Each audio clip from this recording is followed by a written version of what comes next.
मित्रों, असोनी क्लासेज की पिछले 6 वीडियो में हम लोग संख्याओं के विभिन्न प्रकारों का अध्ययन कर चुके हैं। इस वीडियो में हम लोग किसी संख्या के स्थानीय और जातीय मान अर्थात प्लेस वैल्यू और फेस वैल्यू निकालने के तरीके को जानेंगे। दोस्तों, किसी संख्या के स्थानीय और जातीय मान निकालने के पहले हमें किसी भी संख्या में इकाई, दहाई, सैकड़ा, हजार आदि की स्थिति को जानना होगा। तो दोस्तों, किसी भी संख्या का अंतिम अंक इकाई होता है, अंत से दूसरा अंक दहाई होता है, अंत से तीसरा अंक सैकड़ा होता है, अंत से चौथा अंक हजार होता है, अंत से पाँचवा अंक 10,000, अंत से छठा अंक 1 लाख होता है, अंत से सातवां अंक 10 लाख होता है, अंत से आठवां अंक 1 करोड़ होता है, अंत से नौवां अंक 10 करोड़ होता है, अंत से 10वां अंक या शुरू से पहला अंक 1 अरब हो जाएगा।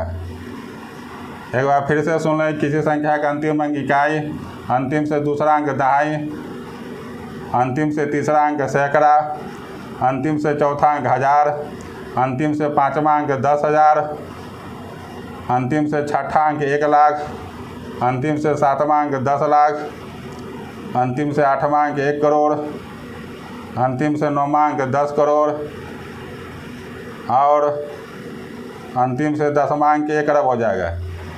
इस प्रकार इकाई, दहाई इत्यादि किसी भी संख्या के उल्टे क्रम से चलती है।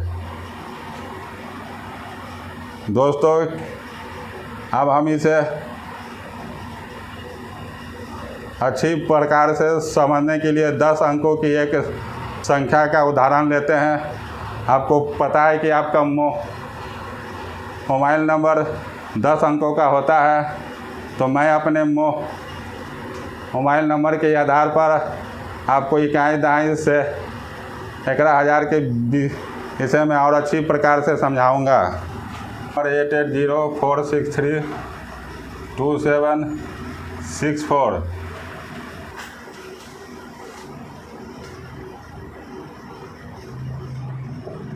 अब यहाँ 4 अंतिम अंक है, तो 4 इकाई का अंक हो जाएगा। 6 अंतिम से दूसरा अंक है, तो 6 दहाई का अंक हो जाएगा। 7 अंतिम से तीसरा अंक है, तो 7 सैकड़ा का अंक हो जाएगा। इसी प्रकार 2 अंत से चौथा का अंक है, तो 2 हजार का अंक हो जाएगा। 3 अंत से पाँचवा का अंक है, तो 3 10,000 का अंक हो जाएगा। 6 अंतिम से सातवां अंक है, तो 6 1 लाख का अंक हो जाएगा। 4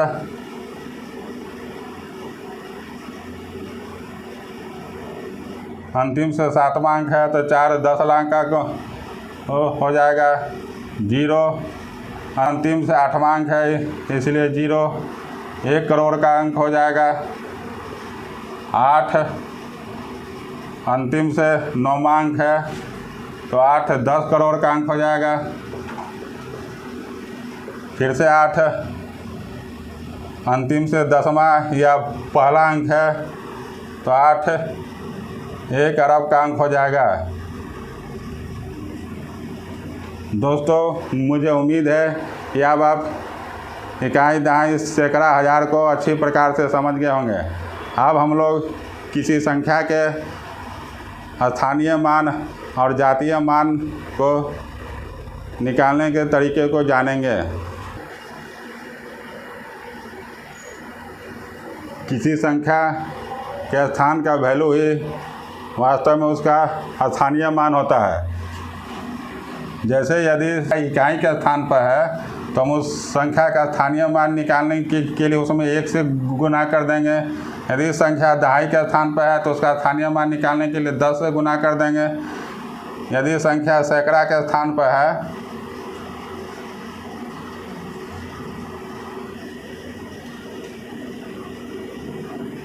तो हम उसमें गुना कर देंगे। इसी प्रकार यदि 1000 के स्थान पर है तो उसमें हम 1000 से गुना कर देंगे।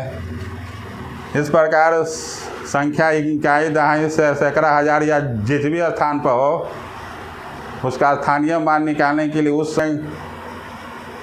इकाई दहाई से सैकड़ा या हजार को गुना कर देते हैं।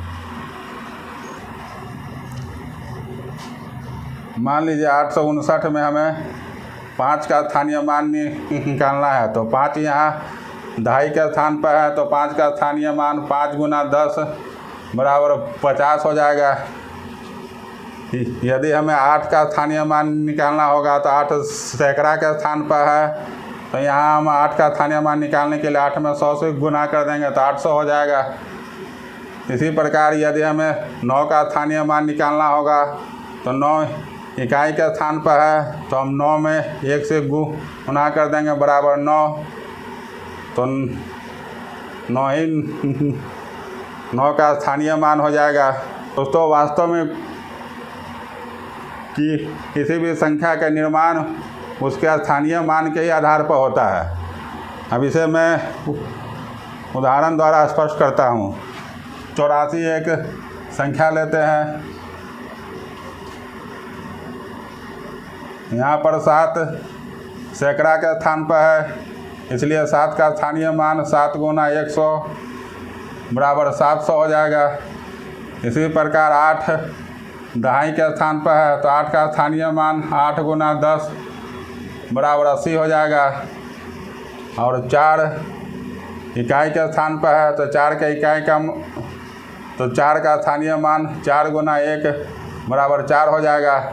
अब हम इन तीनों के स्थानीय मान को जोड़ देंगे तो हमें संख्या 784 प्राप्त हो जाएगी। जैसे हम 700 को जोड़ दें, फिर 8 का स्थानीय मान 80 को जोड़ दें और फिर 4 का स्थानीय मान 4 को जोड़ दें, तो यह तीनों मिलकर 784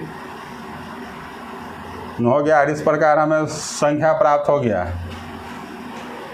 इस प्रकार आपने देखा है कि किसी संख्या के स्थानीय मान के आधार पर ही संख्या का निर्माण होता है। अब हम जातीय मान अर्थात फेस वैल्यू पर चर्चा करेंगे। दोस्तों किसी संख्या का वास्तविक मान ही उसका जातीय मान अर्थात फेस में वैल्यू होता है। जैसे 546 में 6 का जातीय मान 6 ही होगा। इसी प्रकार 4 का जातीय मान 4 ही होगा और 5 का जातीय मान 5 ही होगा। अर्थात कि किसी संख्या के मान में जातीय मान के दृष्टिकोण से कोई परिवर्तन नहीं होता है।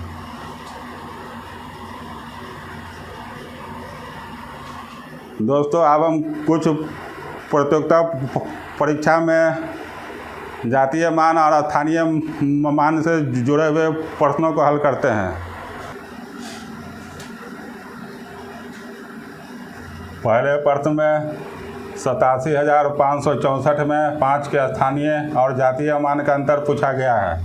यहाँ पर 5 सैकड़ा के स्थान पर है, तो 5 का स्थानीय मान 5 गुना 100 बराबर 500 हो जाएगा। और आपको पता है कि जातीय मान तो 5 ही रहेगा, इसलिए दोनों का अंतर 500 - 5 बराबर 495 हो जाएगा। और यह ऑप्शन सी में है, यह हमारा आंसर हो जाएगा। अब प्रश्न संख्या 2 में 7,560 में 5 और 6 का स्थानीय और जातीय मान का गुणनफल पूछा है।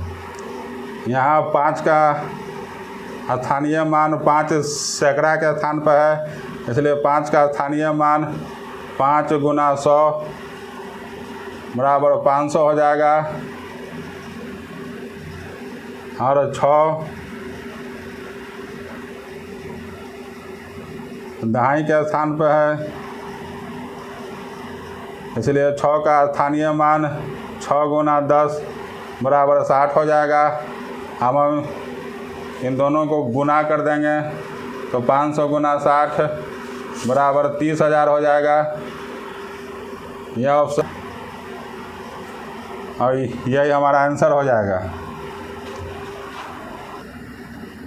प्रश्न संख्या 3 में 2424 में 2 के स्थानीय मान का योगफल पूछा है। यहाँ पर देखें तो दो बार आया है, एक बार सैकड़ा के स्थान पर आया है और एक बार दाई के स्थान पर आया है।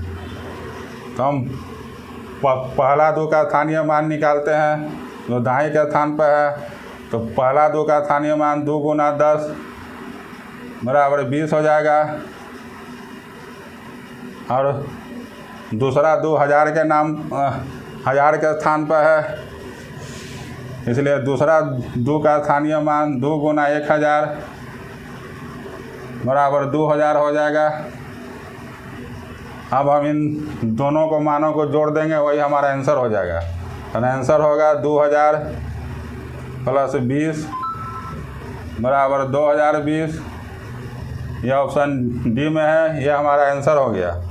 हम यहाँ पर चौथे प्रश्न में 63,606 में 6 के स्थानीय मानों का योगफल पूछा गया। यहाँ 6 3 बार आया है। पहली बार 6 इकाई के स्थान पर आया है तो इसका स्थानीय मान 6 गुना 1 बराबर 6 हो जाएगा। दूसरी बार 6 सैकड़ा के स्थान पर आया है तो इसका स्थानीय मान 6 गुना 100 बराबर 600 हो जाएगा। तीसरी बार 6 10,000 के स्थान पर आया है तो 6 का स्थानीय मान 6 गुना 10,000 बराबर 60,000 हो जाएगा। अब हम तीनों मान को जोड़ देते हैं तो हो जाएगा 60,000 प्लस 600 प्लस 6 बराबर 60,606। यह ऑप्शन सी में है, यह हमारा आंसर हो जाएगा। तो 5वें प्रश्न में 95,348 संख्या में 8 के स्थानीय मान और जातीय मान में अंतर पूछा गया है। यहाँ पर 8 इकाई के स्थान पर है, इसलिए 8 का स्थानीय मान 8 गुना 1 बराबर 8 हो जाएगा। और आपको पता है कि किसी अंक का जातीय मान भी वही रहता है, अर्थात 8 का जातीय मान भी 8 हो जाएगा। इस प्रकार हम देख रहे हैं कि इस प्रश्न में 8 का स्थानीय मान और जातीय मान दोनों 8 हो जाएगा। तो दोनों में अंतर 8 माइनस 8 बराबर 0। दोस्तों किसी भी संख्या के इकाई अंक का स्थानीय मान और जातीय मान हमेशा सेम ही रहेगा, इस बात को आपको ध्यान में रखना है। दोस्तों छठे प्रश्न में 7 के स्थानीय मान और अंकित मान में अंतर पूछा गया है। तो दोस्तों एक बात आप अच्छी तरह जान लें कि अंकित मान और जातीय मान एक ही होता है, इसलिए आपको कंफ्यूज होने का ज़रूरत नहीं है। तो ये यहाँ पर 7,000 के स्थान पर है, इसलिए 7 का स्थानीय मान 7 गुना 1,000 बराबर 7 हो जाएगा। और आपको पता है कि अंकित मान या जातीय मान सेम ही रहता है, इसलिए 7 का अंकित मान 7 हो जाएगा। तो दोनों में अंतर 7,000 माइनस 7 बराबर 6,993 हो जाएगा। 6,993 ऑप्शन डी में है, यह हमारा आंसर हो गया। दोस्तों मुझे उम्मीद है कि आप किसी संख्या के स्थानीय मान और जातीय मान को निकालने की विधि को अच्छी प्रकार से सीख गए होंगे। अगले वीडियो में हम लोग किसी संख्या के इकाई अंक अर्थात यूनिट डिजिट निकालने की विधि को जानेंगे।